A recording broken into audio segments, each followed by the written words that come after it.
wabarakatuh.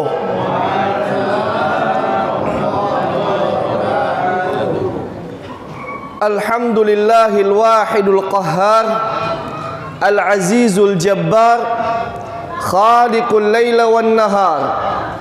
Ashhadu an la ilaha illallah wahdahu la syarika lah, wa ashhadu anna Muhammadan abduhu wa rasuluhu alladzi la nabiyya ba'dah.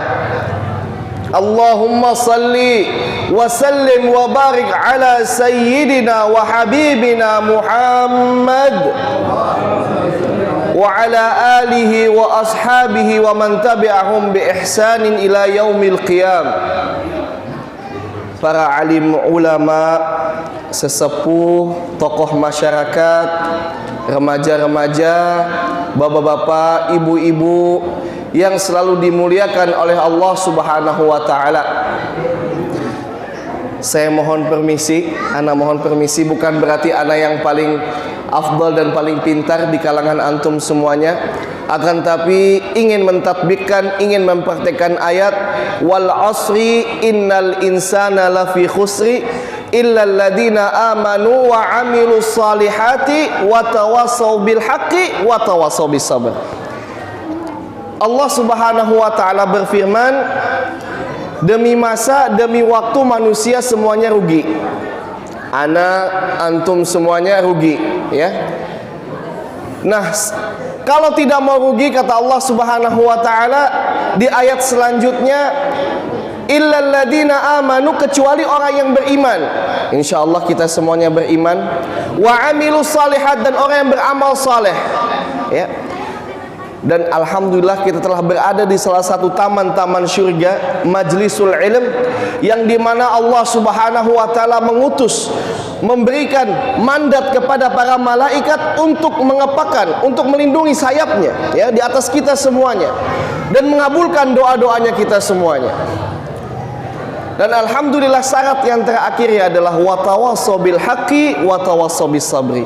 Saling memberikan nasihat, saling memberikan wejangan, saling memberikan tausiah, ya, untuk umat.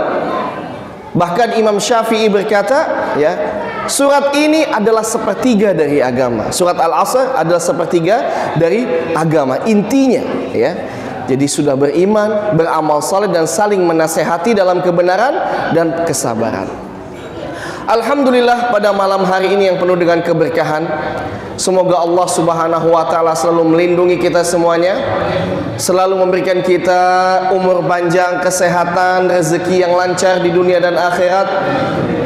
Yang sakit segera disembuhkan, yang usahanya kurang lancar semoga Allah bukakan pintu rezekinya, ya. Dan insyaallah pada malam hari ini Bapak Ibu, al-ikhwan wal akhwat yang hadir pada malam hari ini, insyaallah Allah Subhanahu wa taala selalu cintai kita dan muliakan kita.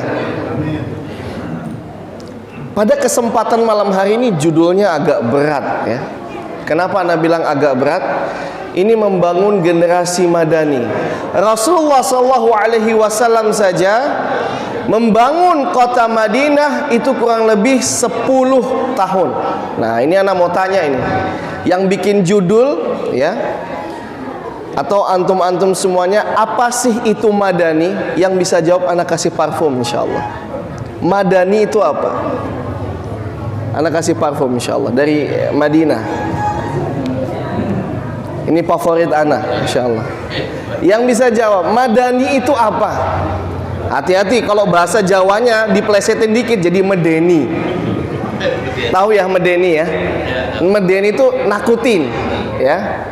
Jadi kita ini mau pilih jadi generasi madani apa medeni, ya kan? Silakan. Ayo yang bikin judul ini bisa jawab nggak? Ayo, generasi madani apa? Nggak apa-apa, salah nggak ada masalah, Pak. Yang penting dijawab. Ayo, generasi madani. Waduh, sayang sekali nih. Ayo remajanya, silakan. Yang mau jadi generasi madani, apa itu madani? Akhwat, silakan, jangan takut, dijawab aja. Tidak ada. Nah, itu yang bikin judul. Anda penasaran ini. Yang bikin judul, ayo.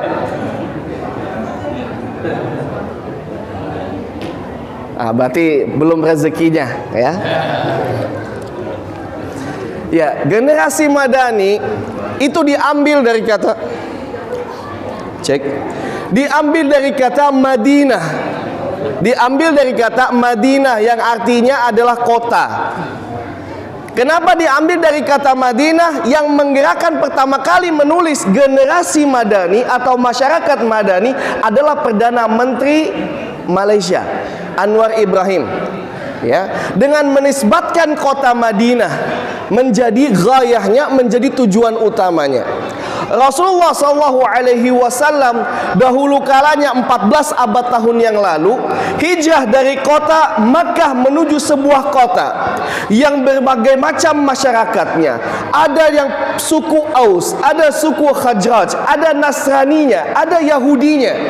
Banyak berbagai macam majmuk masyarakat terkumpul di kota itu yang bernama Yathrib. Ya.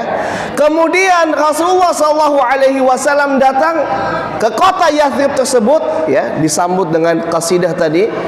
Tala'al badru alaina. Masya Allah, ya. Disambut oleh para penduduk Madinah dengan sukacita, dengan Masya Allah penuh dengan kecintaan, dan Rasulullah SAW menjadi pemimpin pada kota itu. Dan Rasulullah SAW mengganti kota Yathrib tadi dengan sebutan kota Madinah. 10 tahun Rasulullah SAW berdakwah di situ, yang dimana kemajmukan ini hidup dengan aman, hidup dengan sentosa, damai, dan penuh dengan akhlak. Itulah namanya Madani. Ya, jadi jikalau sebuah masyarakat itu ada keamanan di dalamnya, ya, ada kesejahteraan di dalamnya, penuh dengan agama, ya, di dalamnya, dan ada adab budi pekerti, akhlak yang bagus di sana, itu namanya masyarakat Madani. Ya, masyarakat Madani. Jadi kalau misalnya masyarakatnya intelektual, bagus, pintar, subhanallah, ya, atau misalnya masyarakatnya orangnya Masya Allah maju-maju semuanya, dari kalangan orang yang kaya misalnya, akan tapi tidak memiliki akhlak yang bagus, akan tapi tidak ada pondasi agama yang kuat di situ, berarti belum bisa disebut masyarakat Madani, atau belum bisa disebut generasi Rabbani. Ini yang kita alami sekarang. Krisis agama, krisis moral, krisis akhlak yang terjadi di generasi kita. Subhanallah, ya, subhanallah. Apalagi dengan datangnya zaman yang semakin maju teknologinya. Dunia ini di tangan, Pak. Ya, ibu-ibu, ya. Dunia ini di tangan. Mau apa aja bisa. Betul? Dulu kalau misalnya kita pengen belanja makanan, ya kan? Mager nih. Malas nih misalnya, ya kan? Mau nyuruh anak, tolong beliin dong mak nasi goreng. Males mak. Jauh mak. Tolong beliin bapak rokok misalnya. Ya elah pak. Begitu biasanya. Kalau sekarang enggak pak. Mau beli nasi goreng malam-malam, nggak ada yang bisa disuruh, tinggal pencet. Datang sendiri pak nasi gorengnya pak. Betul tidak? Ya. Dulu kalau misalnya kita mau kendaraan kemana-mana nih, ya nyetop taksi misalnya di depan tuh, ayo sini, lewat. Kalau sekarang enggak pak, taksinya nyamperin kita pak. Ya. Dengan kemajuan teknologi ini, ingat, sebuah ada pergerakan, ya, yang teknologi itu pasti bagaikan pisau bermata dua. Bisa ada maslahat di dalamnya dan bisa juga ada madarat di dalamnya. Dengan teknologi yang maju ini bisa kita pakai untuk menjadikan generasi, bisa menjadikan peradaban yang bagus, akan tetapi sebaliknya bisa juga dipakai oleh orang-orang yang memusuhi umat Islam, untuk orang-orang yang ingin menghancurkan umat Islam. Dengan apa? Dengan merusak generasi-generasi kita. Kalau kita bapak-bapak pak, ya, ibu-ibu yang sudah 50 tahun, ya, yang sudah 60 tahun, itu mah udah lampu kuning ya pak, ya, udah lampu kuning, udah banyak-banyak istighfar kita, banyak-banyak syahadat, banyak-banyak tahlilnya aja, ya, tinggal nunggu ketokan malaikat mau. Yang perlu kita warisi, legasinya kita, warisannya kita adalah remaja-remaja yang ada saat ini. Ya. Karena mereka lah penggerak bangsa, penggerak peradaban. Di tangan mereka lah generasi ini akan terus mengalir. Kemana Islam ini akan dibawa? Lihat generasinya Rasulullah SAW dalam sabda beliau, khairul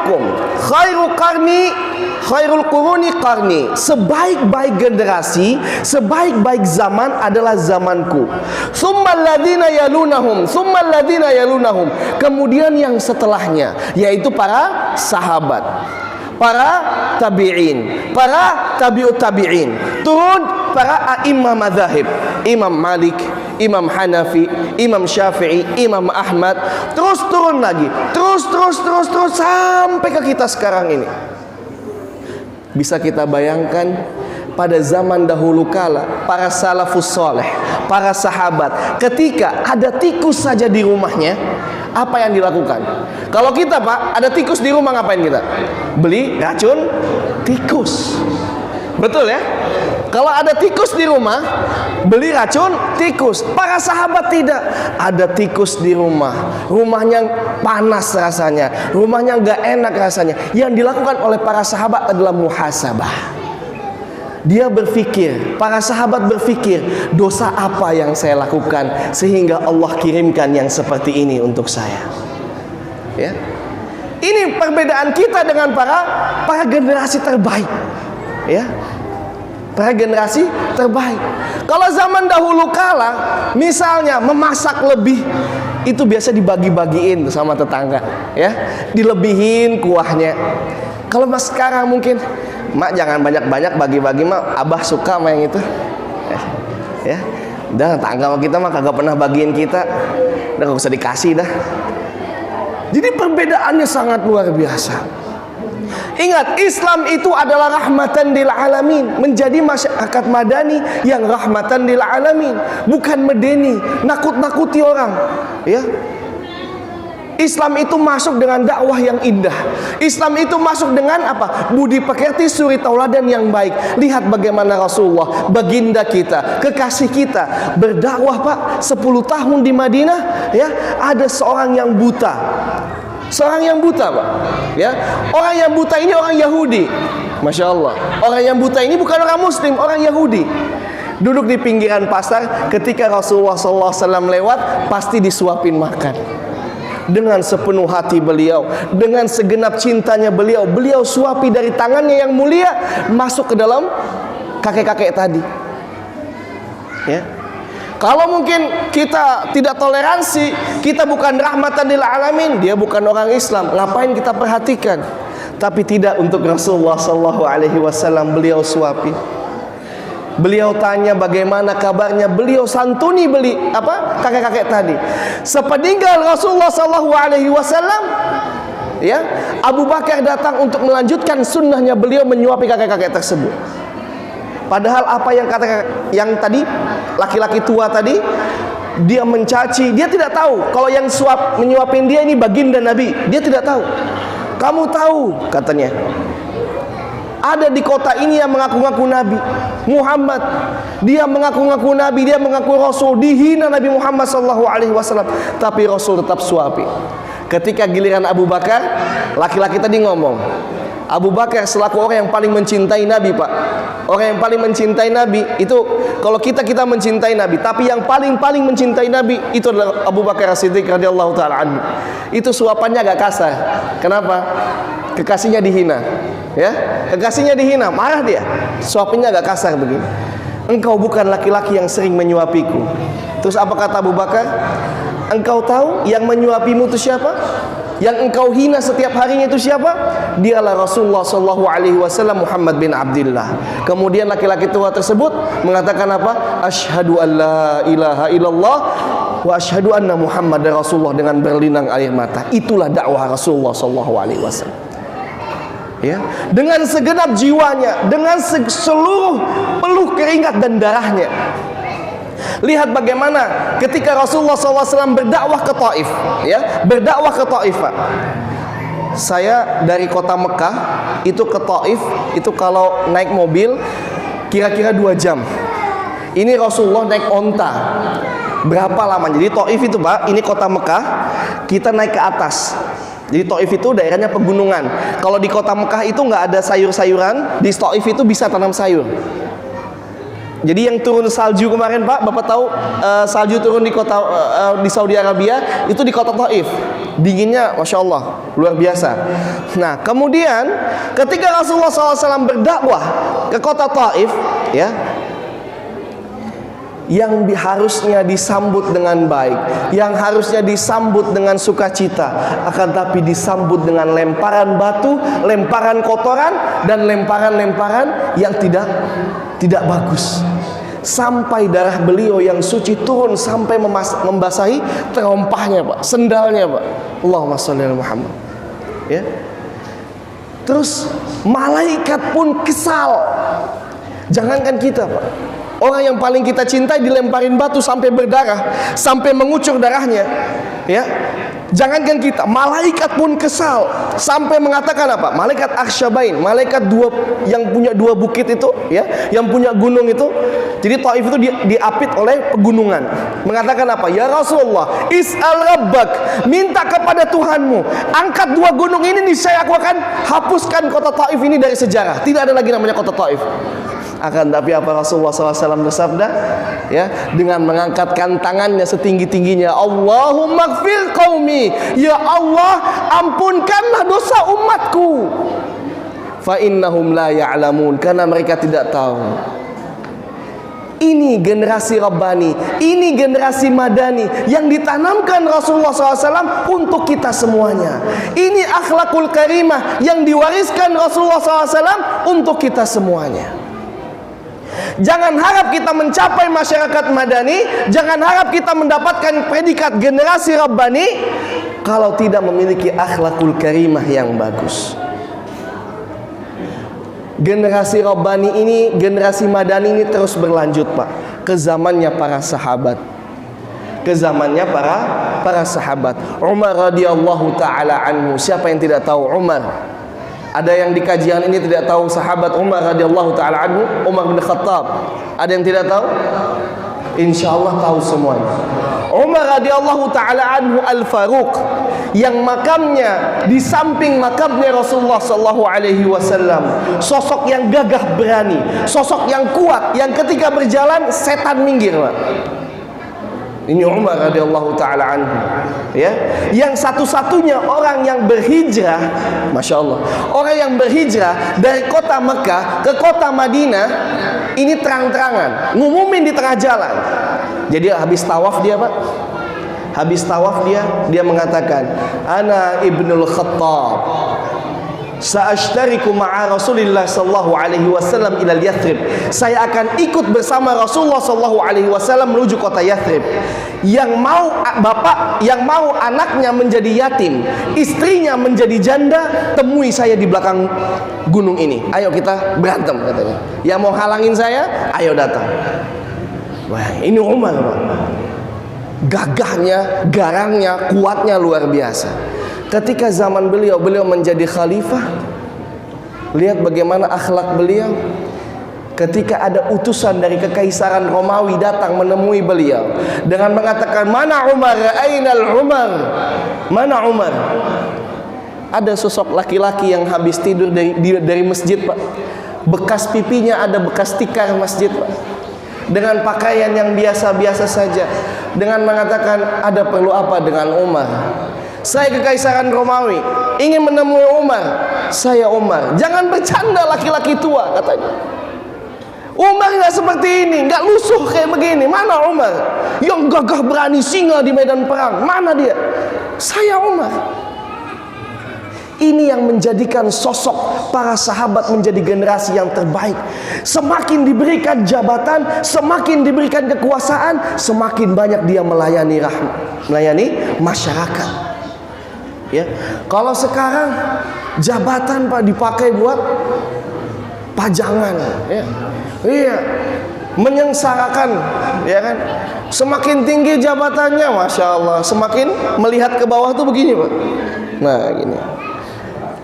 Kalau bisa paling tinggi, Ya, apa bedanya dengan zamannya Fir'aun? Apa bedanya dengan zamannya ya orang-orang yang memusuhi Allah Subhanahu wa taala? Ini yang membedakan ya kita dengan orang zaman dahulu. Kemudian turun lagi generasinya, turun lagi sampai sekarang ini. Dan kita sekarang berada di zaman lost generation, hilangnya generasi. Alhamdulillah, di daerah sini Masya Allah, ana masih sangat-sangat bahagia melihat Masya Allah syiar-syiar Islam masih dikumandangkan, masih digalakkan.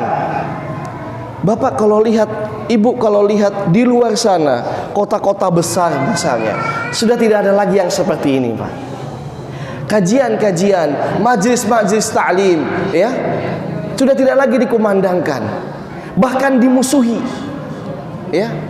Bahkan azan pun, ya, kalau kita tahu di Manado sana, azan pun tidak boleh pakai speaker. Di Papua sana, di Manokwari, Pak, jangankan azan, masjid pun tidak boleh diberikan. Syiar Islam sudah hancur.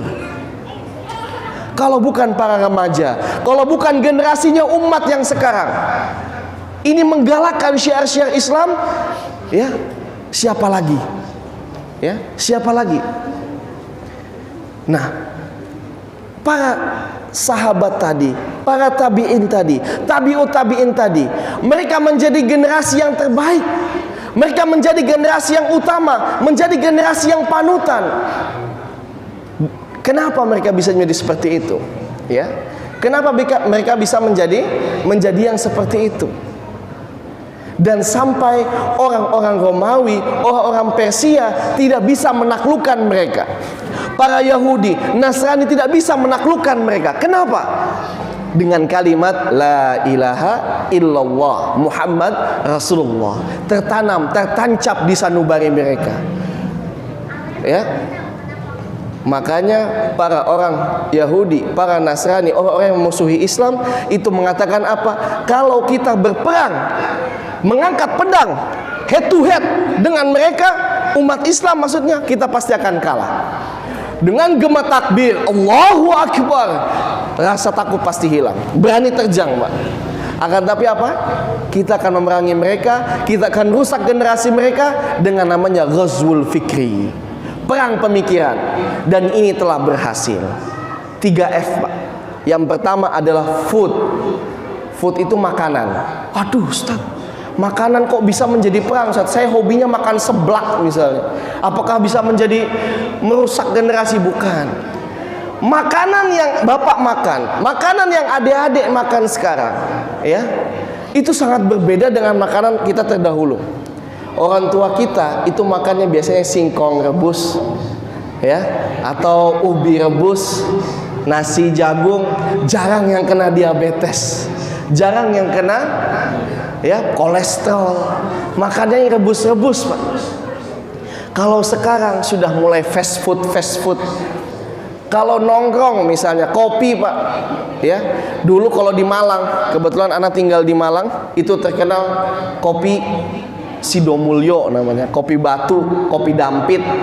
Ada juga enak kopi lokal. Kalau sekarang para remaja nggak suka kopi yang begitu. Kopi di warkop juga nggak suka. Taunya apa? Starbucks, ya, Starbucks. Itu pun nongkrong harus pakai selfie dulu, dipamerin dulu. Ini terbukti apa? Berhasil mereka. Terus makannya di mana lagi? Di restoran misalnya. Ada KFC, ada McD. Makan di warteg sudah nggak jadi model sekarang. Kecuali buat ekonomi sulit katanya Ustadz. Ya Allah. Ya. Mereka bangga kalau makan di tempat-tempat yang stylish gitu, ketimbang makan-makan dari hasil orang pribumi. Ya, mereka lebih bangga dengan makan-makan produk yang ke Eropa-Eropaan. Ya, anak makan steak. Waduh, makan steak yang kayak gimana? Wagyu Sat A5, Masya Allah. Itu kalau makan dagingnya doang 3 juta, subhanallah. Lah kita makan biasanya nasi sama ikan sama sambal, alhamdulillah. Ya, makan 3 juta mending uangnya disumbangin ke anak yatim, disumbangin, disantunin ke para janda misalnya, ya. Ini Masya Allah merubah. Dan perubahan dari food ini bisa merubah ke dalam jiwa kita. Contoh, Abu Bakar As-Siddiq radhiyallahu ta'ala anhu itu pernah makan dari hal yang syubhat. Nggak tahu ini punya siapa, termakan oleh beliau. Apa yang beliau lakukan? Beliau masukkan tangannya Pak, dimuntahkan makanannya itu.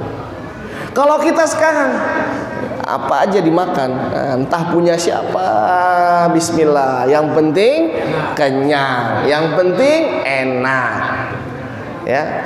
Harta yang halal, harta riba, harta haram, semua campur jadi satu. Yang penting kenyang. Ini dari rahim kita nanti, dari keturunan kita melahirkan apa? Generasi yang nggak betul. Kenapa? Karena sumbernya sudah tidak betul. Ya, karena pepatah mengatakan apa? Buah jatuh tidak jauh dari pohonnya. Biasanya begitu. Biasanya begitu. Ya, bapaknya Imam Syafi'i itu mendapatkan istri dengan cerita buah apel. Jadi ada singkat ceritanya, beliau menemukan buah apel dimakan di pinggiran sungai. Langsung apa? Ya Allah, ini bukan punya ana, ini bukan hak ana. Ya. Beliau cari selusuri, ternyata kebun itu ada dimiliki seorang perkebun apel. Kemudian apa? Minta kerja di sana untuk membayar satu buah apelnya. Masya Allah. Ya, lihat ini bagaimana keberhati-hatian dia dalam mencari syubhat. Kalau kita di pinggir jalan misalnya ada duit 50.000, nah ke sini. Iya, kalau masuk sini keluar lagi diinfakin di masjid, diinfakin di mana, alhamdulillah nggak ada masalah. Kalau masuk sini dibeliin, nah ini makan sini, nah jadi harta yang haram, tumbuh dari daging yang haram, maka akan dimasukkan ke dalam api. Naudzubillah min dzalik. Terus yang kedua apa? Fashion. Yang pertama food, yang ketiga fashion. Ya. Saya mau tanya, ana mau tanya kepada kita semuanya, kepada remaja-remaja semuanya, kepada yang hadir semua di sini, ya, sudah mulai berkurang. Kalau dulu jalan pakai kopiah ini bangga sekali, pakai baju koko, pakai baju takwa, pakai jubah, pakai gamis, itu masya Allah. Ya, kalau sekarang Pak, semakin minim semakin bangga. Ya, semakin minim semakin bangga. Padahal dia tidak tahu ya bahwa ada azab yang menanti setelahnya. Dulu zaman masya Allah ya, zaman-zaman orang dahulu itu minimal jalan itu pakai kebaya, tertutup Pak, ada kerudungnya. Kalau sekarang enggak, sudah semakin dibuka, ya kan? Nanti kalau dilihatin, nah, disalahin kita, dasar mata buaya, ya kan? Dasar matanya jelalatan, ya kan? Apalagi kalau kita Pak ngelihat tuh Pak ya, astagfirullah, nah, astagfirullahaladzim, matanya sambil dibuka, ya. Dan ini coba sekarang fenomena yang terbaru. Ini mohon maaf nih, saya sebutkan ini yang di Sudirman misalnya, Citayam Fashion Week. Ya Allah ya Rahman ya Rahim. Ya, betul sabda Rasulullah SAW, "Idza lam tastahi if'al ma syi'ta." Kalau sudah tidak ada rasa malu, sudah tidak punya urat malu, maka kerjakan yang apa yang kamu mau. Ya. Sudah tidak ada malunya lagi Pak. Pakaian yang terbuka, ditontonkan aurat di pinggir jalan, semua melihat, semua bahkan mengantri untuk melihat hal-hal yang berbau maksiat seperti itu. Kita lupa dengan firman-Nya Allah Subhanahu wa taala. Yang Allah Subhanahu wa taala firmankan kepada kita, "Aw amanu ahlal qura la fatahna 'alaihim Abu barakati minas sama'i wal ardh." Seandainya penduduk negeri ini beriman, bertakwa, kita bukakan pintu langit dan pintu bumi dari keberkahan dan rezeki yang ada. Walakin kafaru, tapi mereka kufur, mereka mendustakan. Dan ayat selanjutnya, awamina ahlul qura ayatiyahum ba'suna. Apakah penduduk negeri itu merasa aman, Pak? Merasa tenang, merasa tentram ketika azab kami datang? bayatan wa hum naimun. Ketika malam hari dan mereka sedang tertidur. Lihat berapa gempa yang sudah terjadi di Indonesia. Tsunami yang wah Masya Allah, banjir bandang. Ini karena apa? Bukan karena alasan geografis semata atau BMKG semata, tidak. Karena Allah Subhanahu wa taala menegur hambanya. Allah Subhanahu wa taala mengirimkan murkanya untuk menjadi ibrah dan hikmah untuk kita semuanya. Ya. Jadi sudah berhasil, terusak sudah. Dari makanan, dari fashionnya, dan yang terakhir namanya fun, kesenangan. Mulai dari media sosial. Bapak dulu ada tahu Instagram? Nggak ada. Dulu tahu ada namanya Facebook? Nggak ada. Dulu tahu namanya Telegram? Nggak ada, Pak. Iya. Yang kita lihat dulu koran, Pak.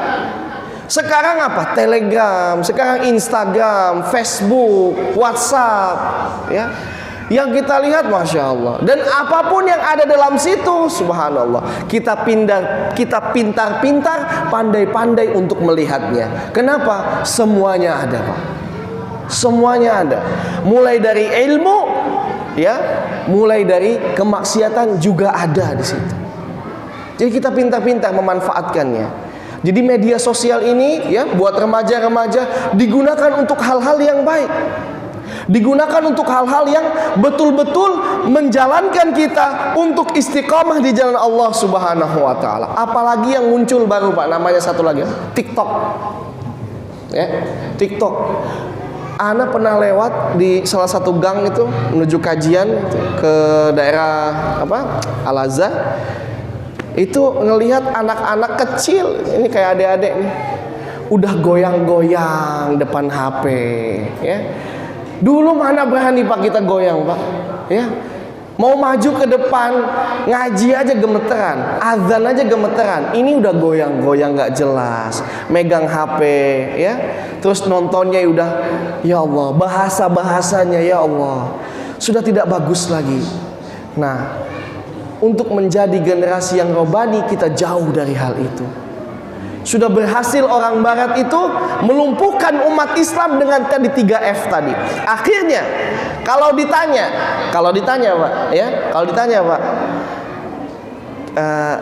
tauhidnya bagaimana? Maaf Ustaz, tauhid itu apa? Gak kenal lagi, Pak, remaja Islam. Ya, gak kenal lagi. Orang lebih kenal namanya Ronaldo daripada namanya Abu Quhafah. Nah, siapa Abu Quhafah? Abu Quhafah nama aslinya Abu Bakar Abdullah bin Abi Quhafah. Itu Abu Bakar namanya aslinya. Orang lebih kenal namanya Lionel Messi ketimbang siapa namanya Muhammad Al-Fatih. Muhammad Al-Fatih, sang penakluk Konstantinopel, berumur 18 tahun, Pak. 18 tahun remaja kita bikin apa? Bikin pargoy, ya, bikin joget TikTok, ya, bikin apa? Bikin hal-hal yang berbau nggak benar. Ini yang membedakan kita dengan generasi robani yang dahulu kala. Nah, solusinya seperti apa? Solusinya kalau kita ingin menjadi generasi madani, untuk menjadi masyarakat madani, yang pertama, perkuat tauhid kita. Yang pertama, perkuat akidah kita, tauhid kita. Tauhid dulu diperkuat. La ilaha illallah Muhammadar Rasulullah. Contohnya kita sekarang gimana? Sakit, Pak. Yang dicari apa, Pak? Kalau bapak sakit, ibu sakit, yang dicari apa? Obat. Kita lupa yang menyembuhkan kita bukan obat, Bu. Bukan obat, Pak, tapi Allah Subhanahu wa taala. Fa wallahi, demi Allah, hari ini kalau saja acaranya tadi pagi, acara ini ceramah tadi pagi, demi Allah, Anda mungkin gak akan datang. Karena Anda lemas, meriang. Dari tadi malam sampai pagi, sampai sore tadi Anda masih meriang, masih menggigil, masih demam. Tapi apa doa anak? Ya Allah ya Rahman ya Rahim, ya, Anta syafi isfini ya Rabb, Allahumma rabbun nas adhibil ba'as wala yughadir syaqama. Ya Allah, sembuhkanlah hambamu ini, ya Allah. Hamba ingin mengisi sebuah kajian, menghadiri majelis ilmu, sakit urusan pribadi. Setelah ini sakit nggak apa-apa, tapi nanti pas kajian tolong jangan sakit. Ini urusan umat banyak, urusan orang banyak, jangan sakit. Allah sembuhkan, Allah berikan kekuatan. Tauhid, la ilaha illallah, la haula wala quwata illa billah. Ya. Terjadi lagi pada diri anak. Dulu waktu di Malang, uang anak ya, keuangan saat itu kena COVID-19 pandemi ya. Masya Allah, luar biasa, semua pasti akan merasakan kesulitan ekonomi saat itu. Akhir bulan anak minta susu, pampasnya habis, minyak sembako habis, di rumah nggak ada apa-apa. Mau kemana kita? Ya Allah, anak sholat duha 4 rakaat, mengatakan, ya Allah, penuhilah hamba, penuhilah rezeki hamba sesuai dengan sabda janji nabimu, bahwasanya barang siapa yang sholat duha 4 rakaat, Allah kabulkan apapun hajatnya. Anak sholat duha jam 10 pagi, alhamdulillah jamaah anak datang ke rumah dengan apa? Mengatakan, Ustaz, ini ada zakat mal untuk antum, ini ada sedekah Ustaz. Allah hantarkan rezekinya ya, dari jalan-jalan yang tidak kita sangka. Wa may yattaqillaha yaj'al lahu makhraja wa yarzuqhu min haitsu la yahtasib. Barang siapa yang bertakwa kepada Allah, Allah janjikan untuknya jalan keluar, Allah janjikan untuknya solusi, rezeki yang tidak dia sangka-sangka. Ini janji Allah, cuman kita tidak yakin, cuman kita kurang peduli, kurang meyakini. Kita yang mengcancel itu, Pak. Padahal Allah sudah menjanjikan dari kita dalam perut ibu kita berumur 4 bulan, rezekinya seperti apa, jodohnya bagaimana, hidup dan matinya nanti di mana, sudah Allah jamin. Yang Allah tidak jamin adalah amalan kita. Itu tauhid dan akidah yang kita perkuat. Terus yang kedua apa? Solusinya untuk menjadi generasi madani, generasi rabbani. Yang kedua apa? Perbaiki akhlakul karimah. Perbaiki akhlakul karimah, sopan santun, budi pekerti. Laqad kana lakum fi Rasulillahi uswatun hasanah. Telah ada pada diri Rasulullah sallallahu alaihi wasallam suri tauladan, budi pekerti yang baik. Untuk siapa? Untuk kita ikuti. Pak, Ibu, adik-adik, remaja semuanya, kalau kita mengikuti artis-artis K-pop Korea, mereka nggak bisa memberikan syafaat kita untuk masuk ke surga. Kalau kita ngefans sama pemain-pemain bola, nggak akan bisa memberikan, Ronaldo, tolong saya diazab nih, masukin saya ke surga. Nggak bisa, nggak bisa. Yang bisa memberikan syafaat kepada kita adalah Maulana Nabi Muhammad sallallahu alaihi wasallam. Itu yang jadi idola kita, itu yang jadi panutan kita, itu yang jadi kekasih kita. Kenapa? Karena Rasulullah sallallahu alaihi wasallam bersabda, al-mar'u ma'aman ahab.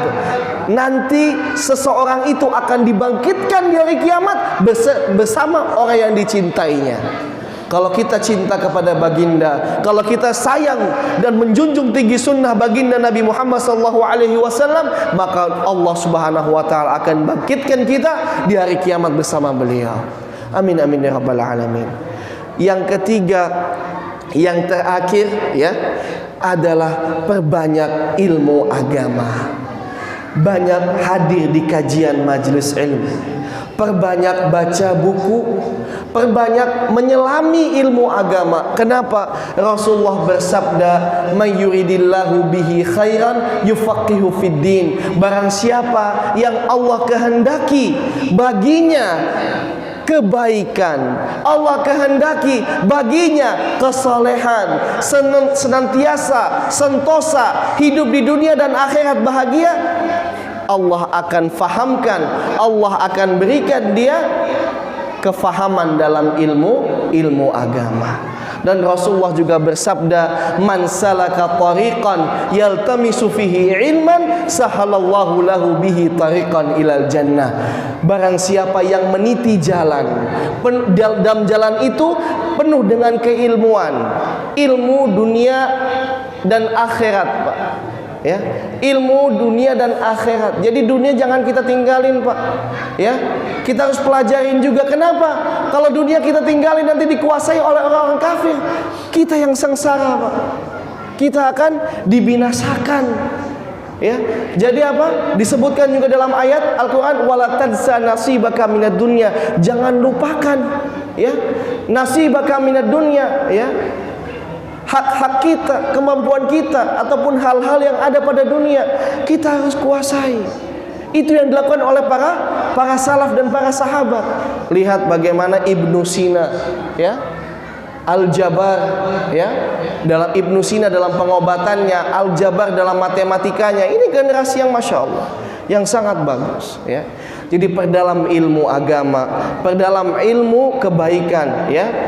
Insya Allah, jikalau tadi akidahnya kuat, kemudian berakhlakul karimah dan memiliki pengetahuan yang bagus, pengetahuan agama yang kuat, yang bagus, insya Allah generasi setelahnya akan menjadi generasi yang rabbani, akan menjadi generasi yang madani. Ya, mudah-mudahan, ya, kita semua yang hadir di sini, ya, ibu-ibu wabil khusus, ibu-ibu, ya, wabil khusus, dalam rahimnya ibu-ibu itu ada anak yang akan dilahirkan nanti, dan calon-calon ibu yang akan datang nanti ada anak yang nanti dilahirkan ke dunia dari rahimnya ibu-ibu semuanya. Jadikan anak yang akan dilahirkan ini menjadi penerus panji-panji Rasulullah Sallallahu Alaihi Wasallam, menjadi penerus generasi terbaik umat Rasulullah Sallallahu Alaihi Wasallam. Karena dalam Al-Quran Allah Subhanahu Wa Taala berfirman, kuntum khaira ummatin ukhrijat linnas ta'muruna bil ma'ruf wa tanhauna 'anil munkar. Antum semuanya adalah umat terbaik yang diutus oleh Allah Subhanahu wa ta'ala, mendapatkan predikat umat terbaik dengan apa? Ta'muruna bil ma'ruf wa tanhauna 'anil munkar. Mengerjakan atau menyeru kepada kebaikan dan melarang kepada kejahatan. Ini saja yang mungkin bisa Ana sampaikan. Kebenaran mutlak milik Allah Subhanahu wa taala dan Rasulullah sallallahu alaihi wasallam. Kesalahan dan kekhilafan datang dari diri ana yang fakir akan ilmu dan dari syaitan la'natullah alaih. Aqulu qawli hadza wallahu taala a'lam bis-shawab. Wassalamu alaikum warahmatullahi wabarakatuh. Allahumma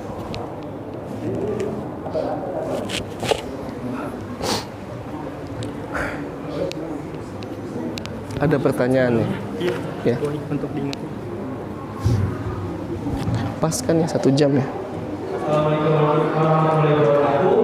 Sebelumnya kita akan ada yang tanya jawab, mungkin ada yang ingin bertanya di luar tema apa mungkin yang ditanyakan oleh Ustaz Andi Iskubah. Iya, mana remaja ya? Rumah remaja ini. Iya, bersuara lah. Pertanyaan pertama dapat hadiah parfum. Silahkan. Yang bisa ana jawab, ana jawab. Yang nggak bisa ana jawab, wallahu a'lam bishawab. Nggak ada juga. Alhamdulillah.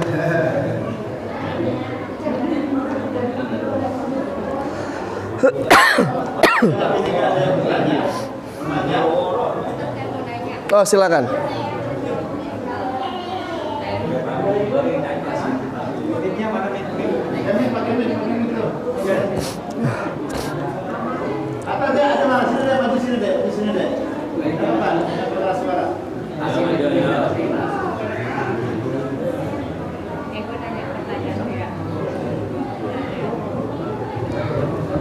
Ya.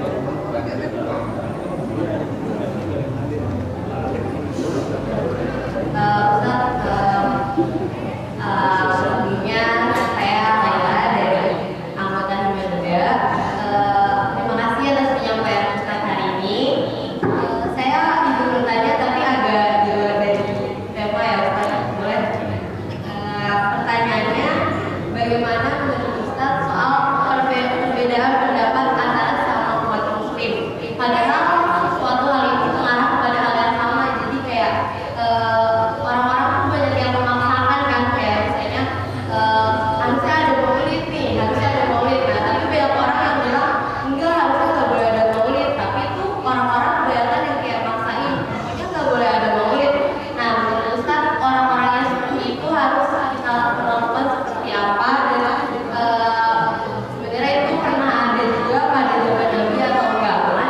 Iya.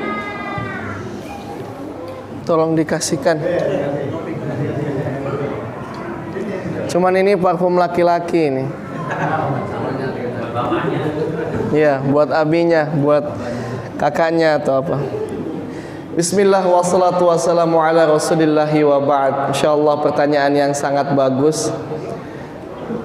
Apakah perbedaan pendapat itu sudah terjadi di kalangan para sahabat atau di kalangan Rasulullah sallallahu alaihi wasallam?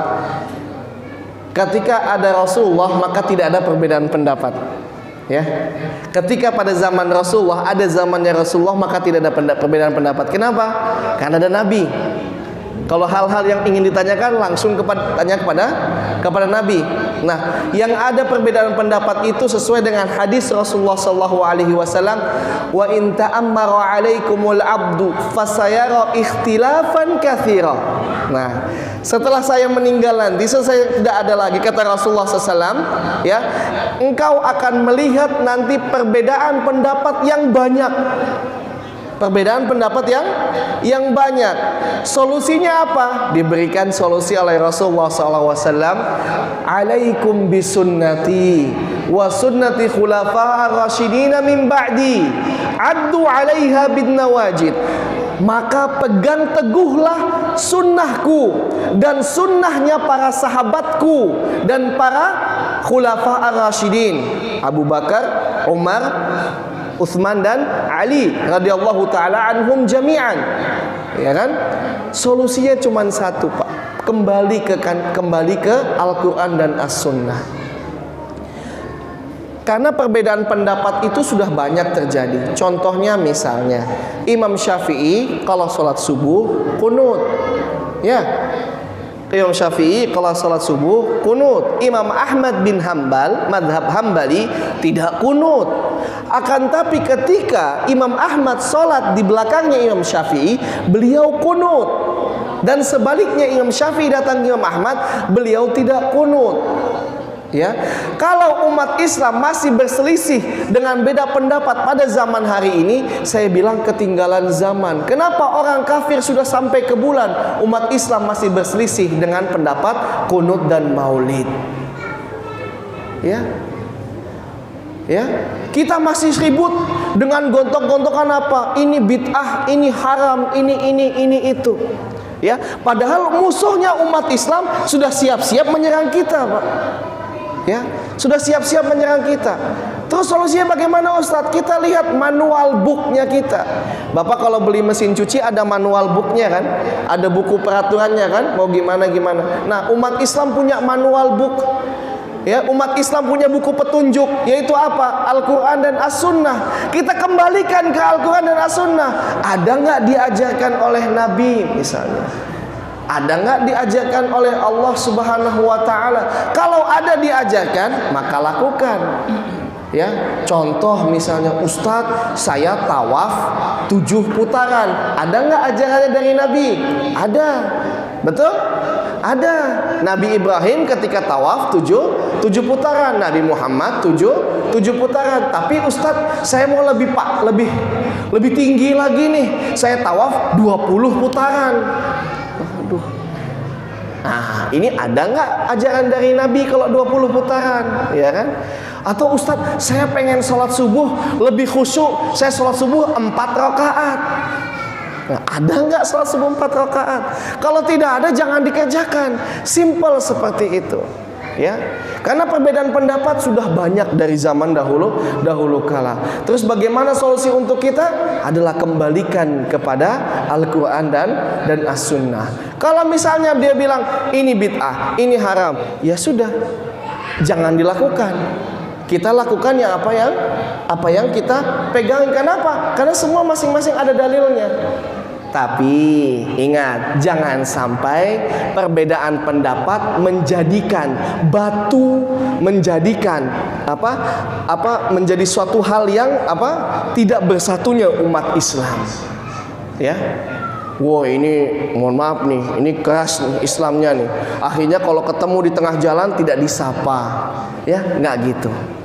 Ya, atau oh ini dia sholatnya nggak kunut, nggak usah disapa, bukan golongan kita. Tidak seperti itu, ya. Bisa jadi dia melakukan itu ada dalilnya. Bisa jadi kita melakukan ini juga ada dalilnya. Yang kita lakukan apa? Adalah saling menghormati, saling menghargai. Kenapa? Al-ukhuwah Islamiyah di atas segala-galanya. Ukhuwah, persaudaraan, bersatu umat Islam di atas segala-galanya. Kenapa? Rasulullah SAW bersabda, ya, nanti datang suatu zaman umat Islam itu seperti buih di lautan. Kata Rasulullah, kata para sahabat, seperti buih ya Rasulullah. Amin qillatina ya Rasulullah. Apakah kami sedikit ya Rasulullah? Kali kita akan dicabik-cabik ya Rasulullah. Kata Rasulullah, tidak, antum banyak. Tapi antum apa? Seperti buih di lautan, tidak ada powernya, tidak ada kekuatannya. Kenapa? Yang satu berdakwah begini, yang satu berdakwah begini, tidak mau bersatu. Ya, tidak mau bersatu. Jikalau kita bersatu, sholat isyaknya sama kayak sholat Jumatnya, Pak, masya Allah. Ya, negara ini, Pak, jangankan negara dunia ini kita bisa gerakkan. Tapi sayang, sholat subuhnya, sholat isyaknya, kadang ada yang imam merangkap, ada yang muadzin merangkap jadi yang qomat, merangkap imamnya, merangkap makmumnya sendirian. Padahal masjidnya megah, padahal masjidnya besar, tapi softnya paling banter satu, softnya paling banter dua, yang lainnya kemana? Hayya 'alan naum, ayo kita tidur. Padahal ya dalam azan as-salatu khairum minan naum, dikebalik hayya 'alan naum, tidur saja. Nah, ini yang menjadi kita harus was-was. Ya, yang salah itu jangan salahkan orang yang kunut, atau jangan salahkan orang yang tidak kunut. Yang salah itu orang yang tidak sholat. Ya, yang salah itu orang yang tidak sholat. Ya, jangan salahkan perbedaan itu akhirnya menjadi batu hambatan kita kepada tetangga kita. Bahkan mohon maaf Pak ya, terjadi pemilu kemarin nih, mohon maaf nih Pak, antara Pak Prabowo sama Pak Jokowi. Tetangga saya di Malang Pak, yang satu pilih Prabowo, yang satu pilih Jokowi. Nggak tegur-teguran Pak, nggak tegur-teguran. Ya, wah ini nih, wah ada yang bilang kadrun, ada yang bilang cebong, ada yang bilang aduh ya Allah. Ini yang diinginkan musuh-musuh Islam, supaya apa? Perbedaan pendapat, berpecah belah, gampang dihancurkan. Tapi kalau umat Islam bersatu, masya Allah. Syiah Islam bersatu, masya Allah. Tuh kemarin, masya Allah, Pak Gubernur kita, ya, sholat Id di JIS tuh. Umat Islam ribuan, jutaan, banyak begitu. Siapa yang berani senggol Pak? Gak ada. Ya, ketika alumni di Monas 212 umat Islam banyak begitu, Habib Rizik masya Allah memimpin, siapa yang berani senggol Pak? Gak ada. Ya, inilah pentingnya ukhuwah Islamiyah. Perselisihan kita terima dengan lapang dada. Ya, wallahu a'lam bishawab. Ada lagi Boleh, silakan. Bisa ada waktu nggak? Udah malam? Hah? Satu ya, tapi ringan aja. Mungkin jawabnya bisa singkat. Kategori pemuda yang bagaimana yang sampai dikatakan anda indika ba'dil malaikah? Maksudnya pemuda yang seperti apa karakternya? Iya. Adalah satu ciri-ciri pemuda yang dimana disabdakan oleh Rasulullah SAW, sab'atun yudhilluhumullahu fi dhillihi yawma la dhilla illa dhilluh, yang dimana ada 7 golongan orang yang dilindungi, dinaungi oleh Allah Subhanahu wa taala di hari kiamat, yang mana matahari sejengkal Pak di atas kepala kita. 7 golongan itu salah satunya adalah syabun, pemuda. Ingat, pemuda atau pemudi, bukan kita yang tua-tua, enggak Pak. Pemuda atau pemudi, syabun nasya'a fi ibadatillahi azza wajal. Pemuda atau pemudi yang tumbuh dengan ibadah kepada Allah Subhanahu wa taala. Dengan banyak menghabiskan waktunya, meramaikan waktunya di masjid dan kajian-kajian ilmi, ya, dengan majlis ilmi. Bukan pemuda atau pemudi yang luntang-lantung kelayapan gak jelas kemana-mana. Bukan pemuda atau pemudi yang menghabiskan waktunya untuk bermaksiat kepada Allah. Bukan pemuda yang menghambur-hamburkan masa mudanya dengan memperbanyak pergaulan yang tidak bagus, pergaulan yang tidak sehat, pergaulan yang berkhalwat, bercampur antara laki-laki dan perempuan, mengumbar aurat. Akan tapi ada satu golongan pemuda yang dimana masa mudanya digunakan untuk beribadah, memperdalam ilmu, meramaikan masjid, majlisul ilmi. Itu pemuda atau pemudi yang mendapatkan perlindungan Allah Subhanahu wa taala dan dilindungi oleh sayapnya para malaikat. Ya. Jadi Masya Allah, ini pemuda-pemuda, pemudi-pemudi yang membuat kajian ini, Masya Allah Pak, Subhanallah, luar biasa, sangat langka. Saya bilang langka, ya. Kebanyakan pemuda-pemuda, pemudi-pemudi sekarang sudah lupa dengan kajian-kajian, lebih asik dengan medsos, lebih asik dengan nongkrong-nongkrongnya di luar sana. Masya Allah, pemuda-pemudi DKM, ya, remaja-remaji dari Musola Nurul Huda, Masya Allah, tabarakallah, bagus sekali. Dan anak harap ini terus dilangsungkan, terus digaungkan, terus dilaksanakan, istiqomah dalam hal ini. Mudah-mudahan Allah Subhanahu wa taala memberkahi mulai dari musola ini dan di seluruh warga semuanya. Amin ya rabbal alamin. Wallahu a'lam bishawab.